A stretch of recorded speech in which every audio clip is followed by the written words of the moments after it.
The strange thing about blackouts is how quickly everything changes. 1 second your house feels normal, safe, familiar.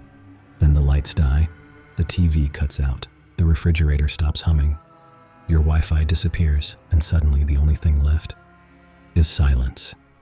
Or at least, the kind of silence that makes every tiny sound feel wrong. A knock at the window, footsteps outside, a voice in the dark, because when the power goes out, people realize something terrifying. Most doors don't actually protect you, and darkness gives strangers places to hide. Tonight's stories are about people who experienced exactly that. 3 true encounters that happened during blackouts, where the darkness outside their homes wasn't the scariest part. If you enjoy disturbing true horror stories, make sure to like the video, subscribe, and turn on notifications. And before we begin, check that your doors are locked, because tonight's first story starts during a violent storm, when a man standing in the rain began calling a stranger's phone from outside their house.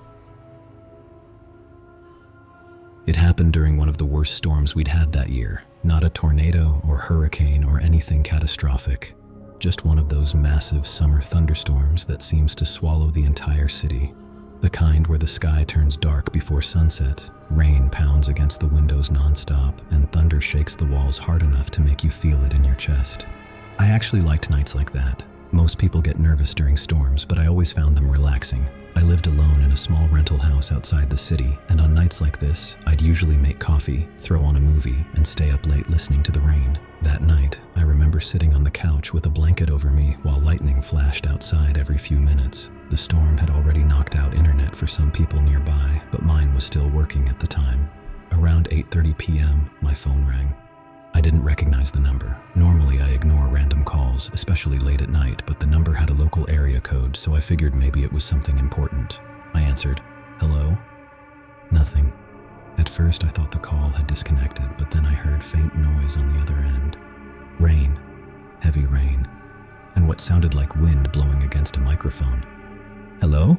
I repeated. Still no response. Not breathing, not movement, just storm sounds. It immediately gave me this uncomfortable feeling. I hung up after maybe 10 seconds and stared at the phone for a second, waiting to see if they'd call back. They didn't. I convinced myself it was probably just some weird spam call, or maybe someone accidentally calling me while outside. So I ignored it and went back to the movie. About 40 minutes later, the storm got worse. The lights flickered once, then again. The TV shut off for half a second before turning back on.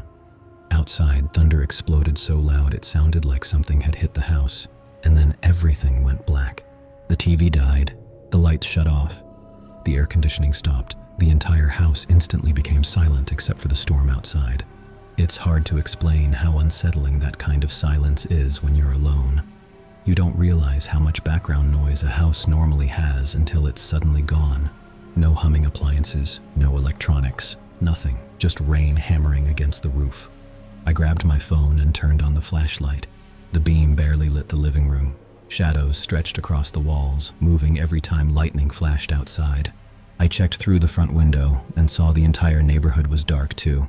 So it wasn't just my house. I found an old candle in the kitchen drawer and lit it, then went downstairs to check the breaker box just in case. The basement was freezing cold, concrete floor, exposed pipes. That damp smell unfinished basements always have. I opened the breaker panel and tried resetting the main switch, but nothing happened. Dead. So I headed back upstairs and sat near the living room window watching the storm. I'd been there maybe 15 minutes when I heard it, metal creaking outside. I froze immediately. It came again. Slow, sharp. Then I realized exactly what it was. My backyard gate. The side gate leading into the yard had swung open. That gate was old and loud, but it didn't just open on its own. The latch was heavy. I stood there staring toward the back of the house while my stomach tightened. Another lightning flash lit up the yard for a split second, and I saw someone standing out there. A man, just standing motionless in the rain. The darkness made him look almost featureless. All I could really see was the outline of a person soaked by the storm. He wasn't moving, wasn't walking, wasn't trying to hide, just standing there facing the house. Every instinct in my body immediately told me something was wrong. I should have called the police right then, but instead, I kept trying to rationalize it. Maybe he was drunk. Maybe he needed help. Maybe he accidentally wandered into the yard during the storm. But deep down, I knew none of those explanations made sense, because normal people don't stand silently in someone else's backyard during a blackout.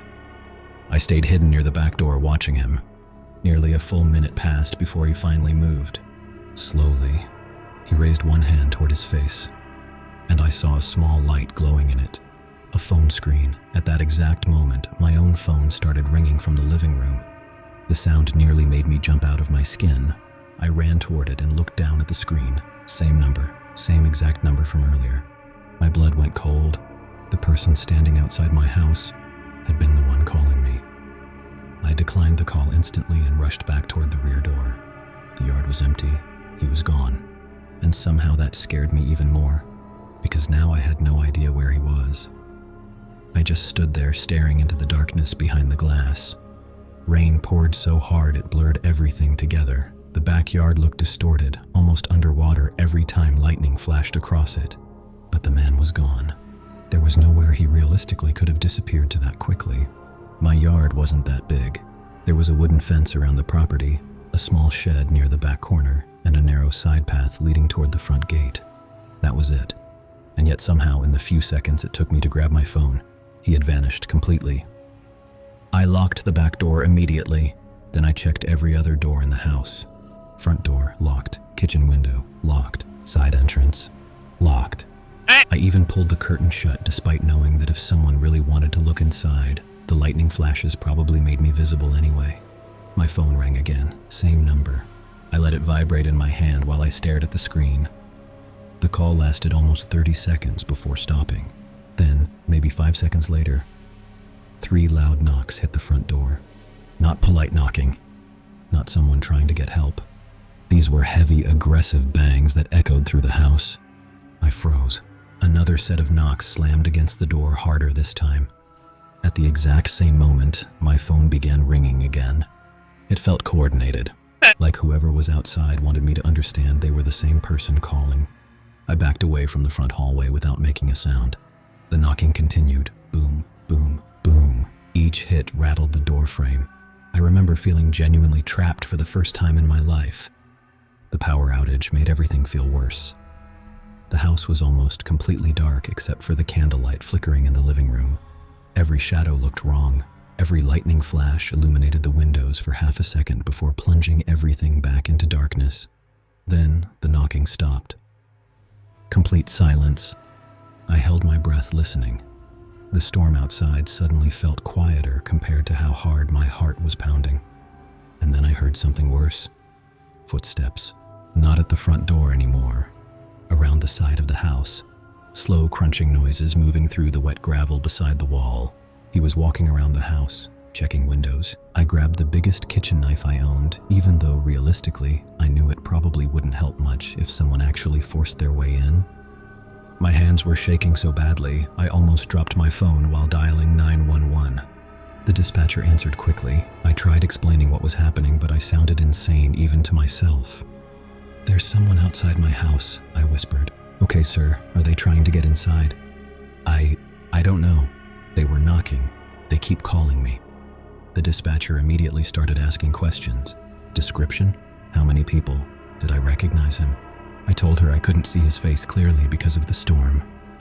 While we were talking, I heard another noise from the back of the house. The dispatcher heard it too through my phone.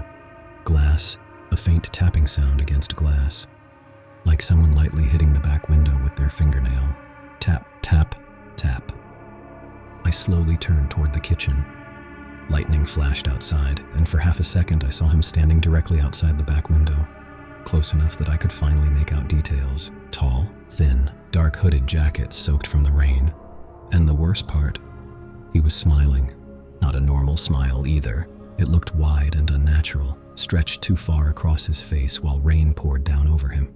I physically stumbled backward when I saw him. The dispatcher immediately asked what happened, but I could barely answer. "He's at the back window," I whispered. The man lifted the phone to his ear again.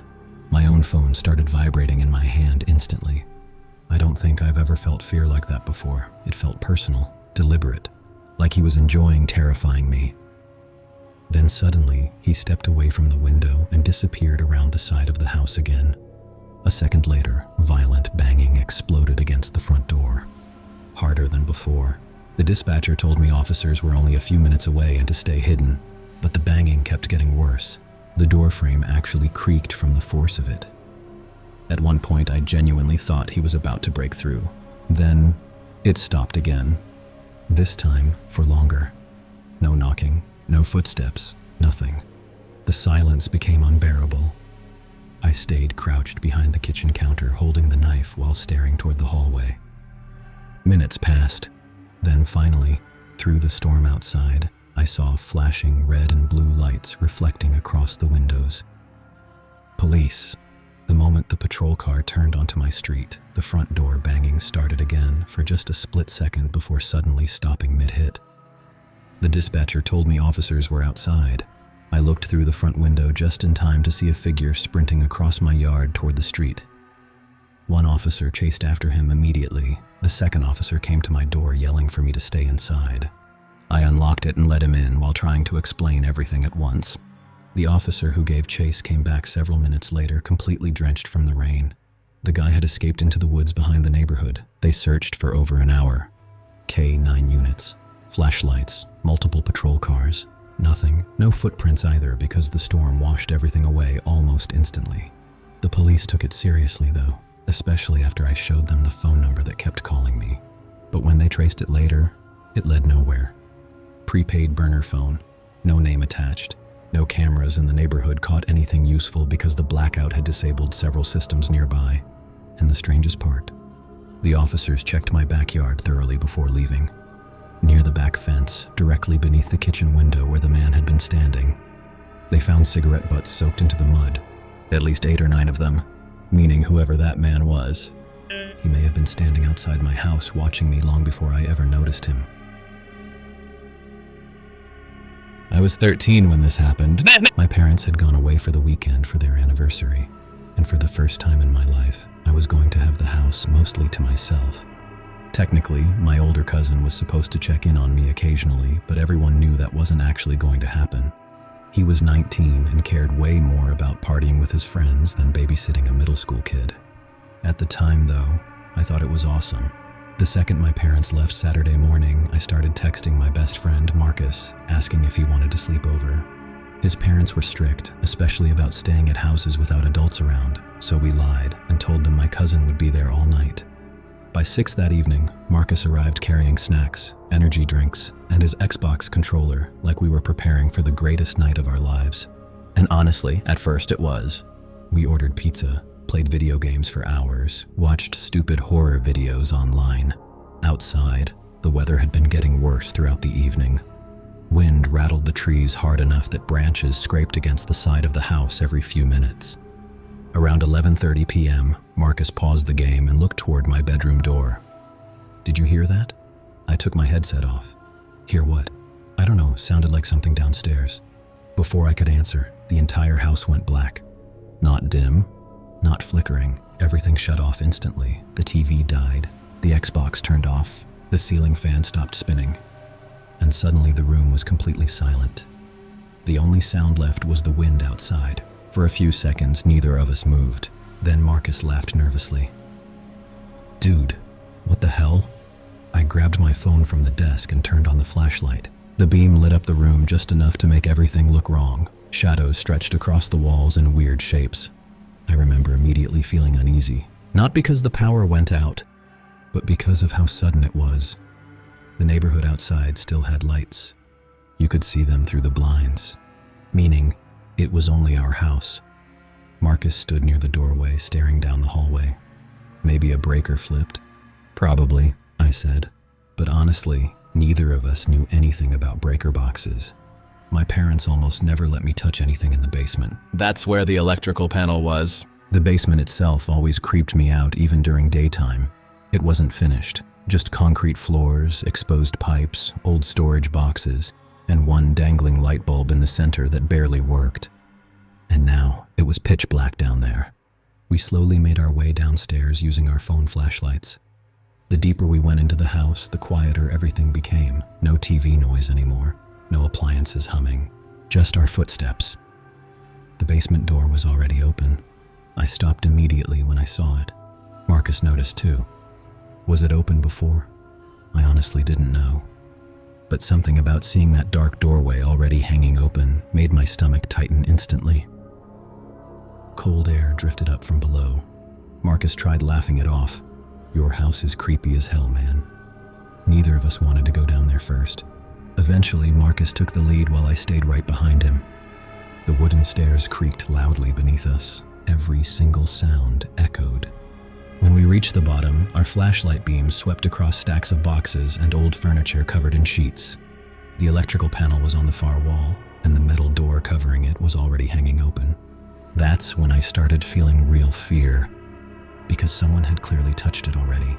Marcus slowly approached the panel. The main switches flipped, he said quietly. I remember asking him if that was normal. I don't know, he admitted.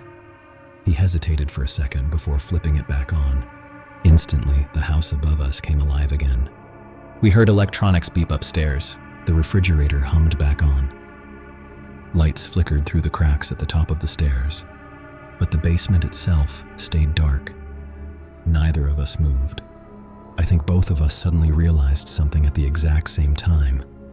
If the breaker had been switched off manually, then someone had to have been down here. Marcus slowly turned toward me. Neither of us said anything for a few seconds. We were both thinking the same thing. Someone could still be down there. The basement suddenly felt 10 times darker than before.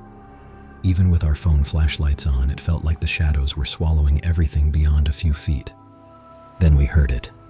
A soft scraping sound, somewhere deeper in the basement. Not loud, not dramatic, just the sound of something lightly shifting across concrete. Marcus immediately pointed his flashlight toward the far corner near the storage shelves.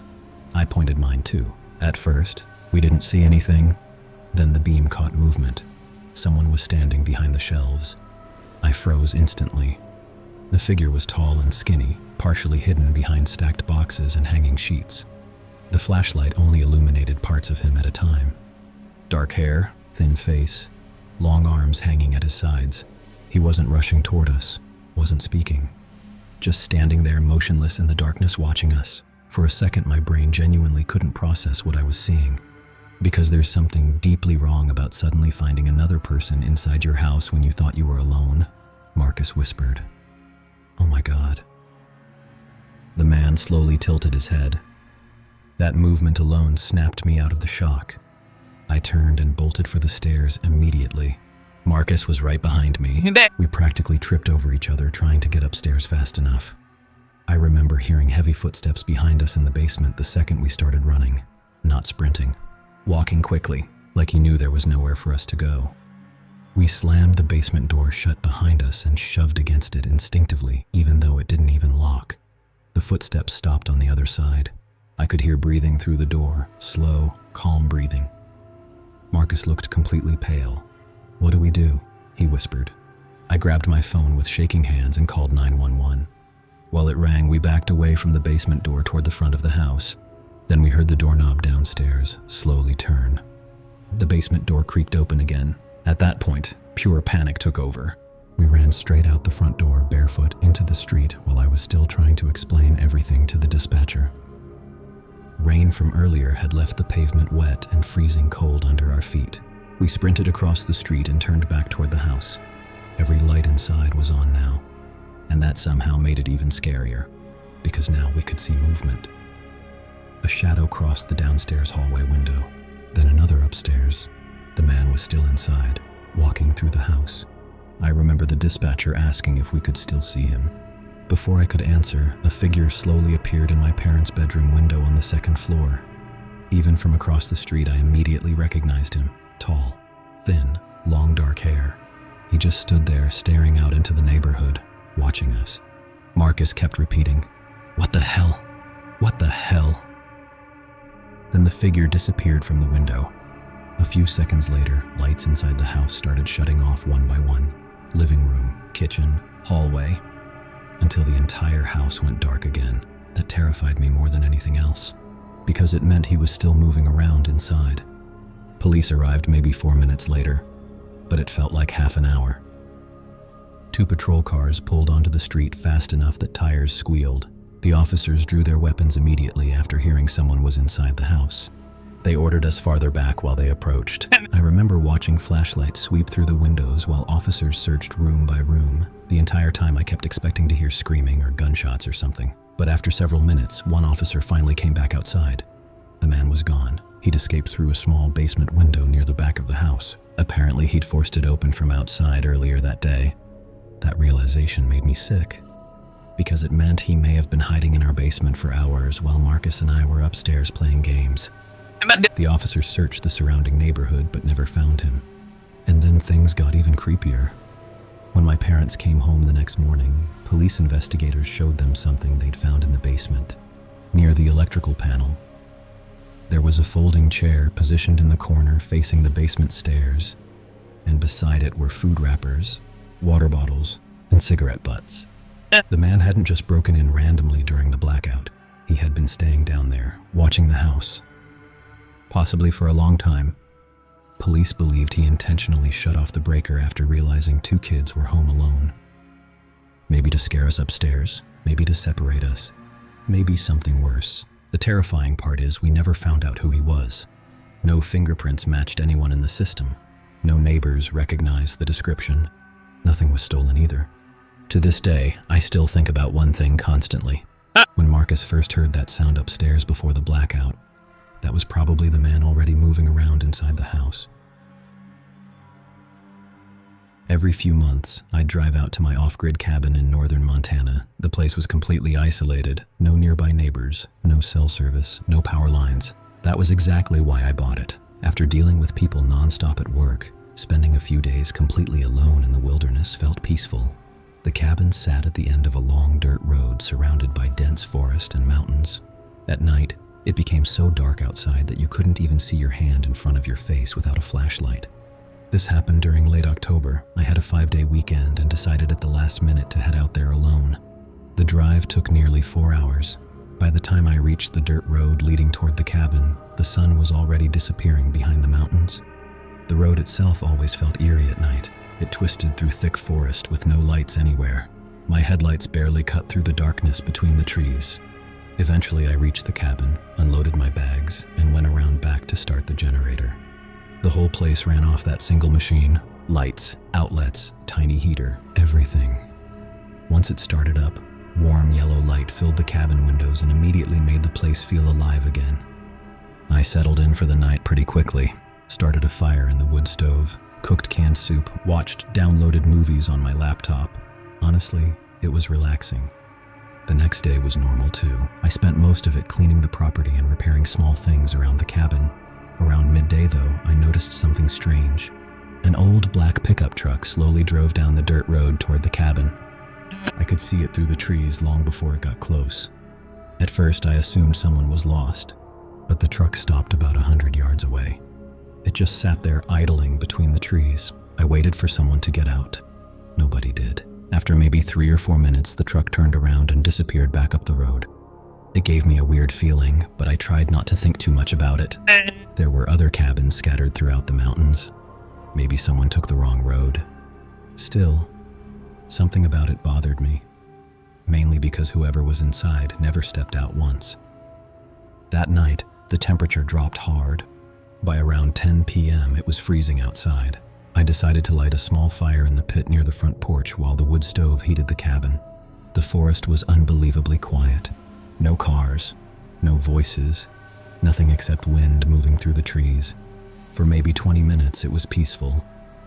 Then suddenly the porch light shut off. At first, I thought the bulb burned out, but then every light inside the cabin died too. The generator had stopped running. Annoyed, I grabbed a flashlight and walked around back. The generator was completely dead. I tried restarting it over and over, but nothing happened. Then I checked the fuel tank. Empty. I stared at it in confusion. I had filled the tank completely the night before. There was no way it should have burned through all that gas already. I checked the ground for leaks. Nothing. No puddles. No smell of gasoline. It honestly made no sense. I remember standing there in the freezing dark with my flashlight thinking maybe someone had siphoned the gas out. And the second that thought crossed my mind, I got the overwhelming feeling that I wasn't alone out there. I slowly turned toward the woods. At first, I didn't see anything. Then my flashlight passed across what looked like a person standing between the trees. Far enough away that I couldn't make out details, but definitely human-shaped. I froze completely. The figure wasn't moving. It just stood there motionless in the darkness, watching the cabin. For several seconds, I genuinely questioned whether I was even seeing a person or just imagining shapes in the trees. Then the flashlight flickered slightly, and the figure was gone. Not walked away, gone. Like it had never been there at all. That immediately put me on edge. I hurried back around front toward the porch fire and sat there listening carefully to the woods. Every little sound suddenly felt amplified. Branches creaking, leaves moving, wind through the trees. Then sometime close to midnight, I heard footsteps. Definitely footsteps. Slow crunching sounds moving through leaves somewhere near the tree line. I stood up immediately and shined my flashlight toward the woods. Nothing. But then I heard another sound behind me. I turned toward the front of the cabin and nearly dropped the flashlight. There were people standing between the trees, multiple people. At least 10 or 12 figures scattered through the darkness about 100 feet from the cabin. Completely silent, completely motionless, just watching. For a few seconds, my brain refused to accept what I was looking at, because nothing about it felt normal. These people weren't talking. They weren't moving around. They weren't using flashlights. They were just standing there silently between the trees facing the cabin. The darkness made it impossible to see faces clearly, but I could tell there were multiple men from their height and build. And the creepiest part, they looked organized. Like they weren't randomly wandering through the woods. They were positioned apart from each other almost evenly, spread across the tree line in a wide formation. Watching, I backed slowly toward the cabin without taking my eyes off them. The fire beside me crackled loudly in the silence, throwing orange light across the porch while the woods beyond stayed completely black. None of the figures reacted when I moved. Not a single one. I got inside the cabin and locked the door immediately, even though realistically the cheap lock wouldn't stop anyone determined enough to get in. Then I shut off every remaining light source except a small lantern. The cabin suddenly felt tiny. The walls creaked constantly from the cold and wind outside, and every sound made my heart jump. I forced myself to look through the front window again. The figures were still there, exactly where they had been before. Not moving. That's when I realized something else. There were more of them now. I counted at least 15 shapes between the trees. Some stood close together, others farther apart, but all facing toward the cabin. I grabbed my truck keys immediately. My first instinct was to leave right then. But outside was pitch black, and the truck was parked beside the cabin exposed in the open. To reach it, I'd have to step outside directly toward wherever those people were standing. I remember trying to rationalize the situation. Maybe hunters, maybe some weird local group, maybe they were just messing with me. But deep down, I knew normal people don't silently surround an isolated cabin in the middle of nowhere after draining someone's generator. Then I heard footsteps on the porch. Heavy boots, slow, deliberate, thump, thump, thump. I froze completely. Whoever it was stopped directly outside the front door. No knocking, no voice, just silence. Then another set of footsteps joined them. And another. I backed away from the door, clutching the fireplace poker like it was somehow going to help against multiple people. The footsteps outside shifted slightly across the wooden porch boards. At least 3 or 4 people were standing directly outside now. Still no talking. That silence was honestly the worst part. Groups of people normally whisper, communicate, laugh. These people moved around each other without saying a word. I slowly moved toward the side window and barely lifted the curtain enough to look outside. My stomach dropped instantly. 3 figures stood on the porch only a few feet from the door, all wearing dark jackets, all completely still, and behind them, farther out near the trees, the others remained standing there watching. One of the men on the porch slowly turned his head toward the window. I dropped the curtain immediately and stumbled backward. My heart was pounding so hard it physically hurt. Then something slammed against the side of the cabin. Hard. The whole wall shook. Another impact hit near the back window seconds later. They were circling the cabin now. I grabbed my keys and made the decision right there that I was leaving no matter what. I wasn't staying trapped inside that place all night waiting to see what they wanted. I killed the lantern. The cabin went completely dark. For several seconds, I just listened. The footsteps outside continued shifting around slowly across the porch. Then I quietly moved toward the back door. The truck was parked near the side of the cabin, which meant I'd only have to run a short distance to reach it. I took one deep breath and threw the back door open. The freezing air hit instantly. I sprinted. The second my boots hit the dirt, shouting erupted from the front side of the cabin. The figures had seen me.